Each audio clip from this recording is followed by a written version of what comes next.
Hello everybody and welcome back to RainBro Crafts. My name is Colton and today I will be making a soap inspired by one of our most favorite Vancouver farmers market customers, Patty. Patty comes to the market basically every single weekend and sees us, buys some soap, buys vegetables from other vendors and flowers as well, and she always requests this scent. We do have it normally in the winter time called Silver Bells. It is scented with Silver Sparkle from Brambleberry, but we had to add a fun twist to honor one of our favorite customers, Patty. So stay tuned if you want to see us make this Disco Patty soap.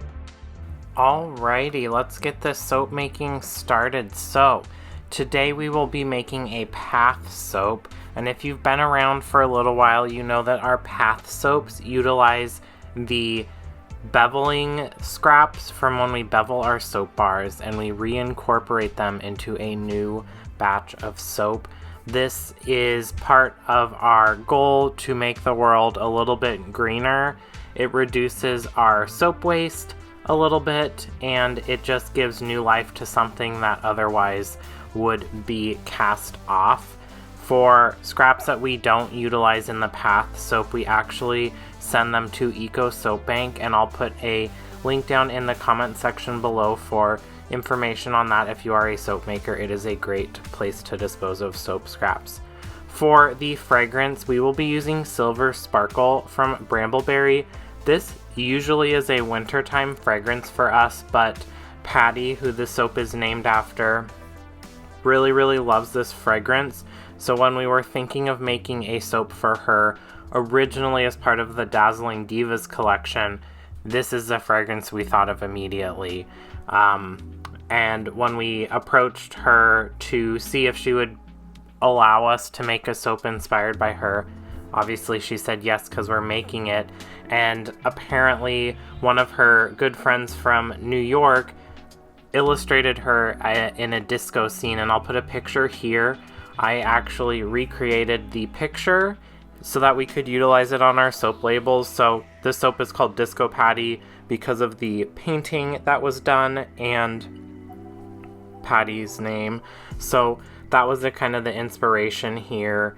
We, just like we always do for our soap making, blended up our lye water into our plant-based oil blend. Down in the description box below you can find that recipe along with some colloidal oatmeal, that fragrance oil as well. And then Zac will pour off about half of the soap batter into the soap shreds. He wanted the bottom portion of the soap to actually have the shreds, and then the top section to be just normal soap batter with no shreds in there. The key thing to remember when you are making a soap like this, lots of people call it like a confetti soap or terrazzo soap or something like that, you need to make sure that you stir the soap shreds really well into the soap batter, because you can get some pretty gnarly air pockets if you do not do that. So Zac actually poured in maybe like a third of the soap batter, stirred that through really well, and then we'll put in the remainder of the soap batter so that half is in the slab mold there, and then the other half is in the Cambro that he just set down. We will let this sit for a little while. The Silver Sparkle from Brambleberry is a really well-behaved fragrance oil, so Zac let this sit for like 2 minutes. So it wasn't so liquidy that the soap batter that he's pouring in now over his scraper didn't just sink all the way to the bottom. This soap is actually part of our Citrus in July collection, even though it's not a citrus scent, and the video is now coming out technically in July, but part of our August video soap collection rollout. I just didn't get a chance to edit this video before now, but it is technically available on our website and in person, so if you are interested in this soap, definitely stop by the market or check out our website, rainbrocrafts.com, to grab yourself a bar.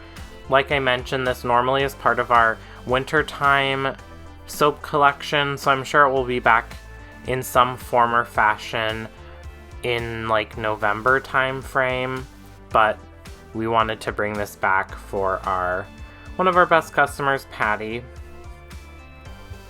While I have been chatting here, Zac has just been pouring that soap over his scraper there. He will scrape out the container to get out all of that soap batter because we do not need to come back to the container here.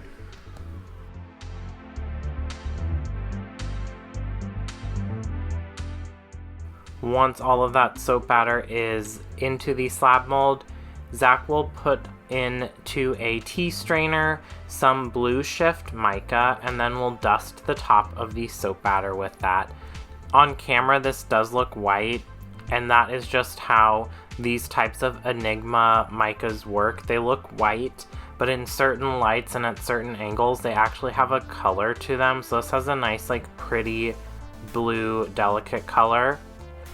And then also to the top of the soap, Zac added some eco glitter. So it is a glitter that is made out of cellulose and it dissolves in water, which is great. It doesn't stick around in your tub or on you or get into the water supply and then end up in fish. So it is another way that we are making the world a little bit greener by using eco glitter instead of like some other type of skin safe glitters that are made out of plastic.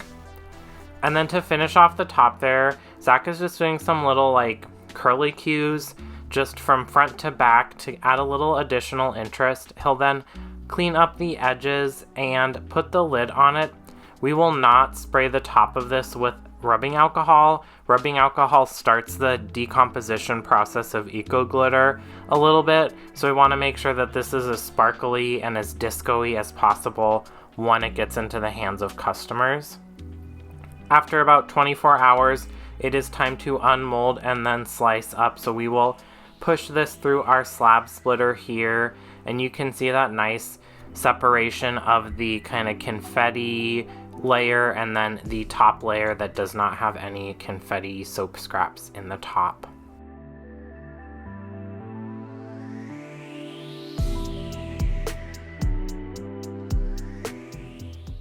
Once we are all done breaking down that slab into loaves, it is time to bring out Dorothy, our multi-bar cutter, and cut this soap up.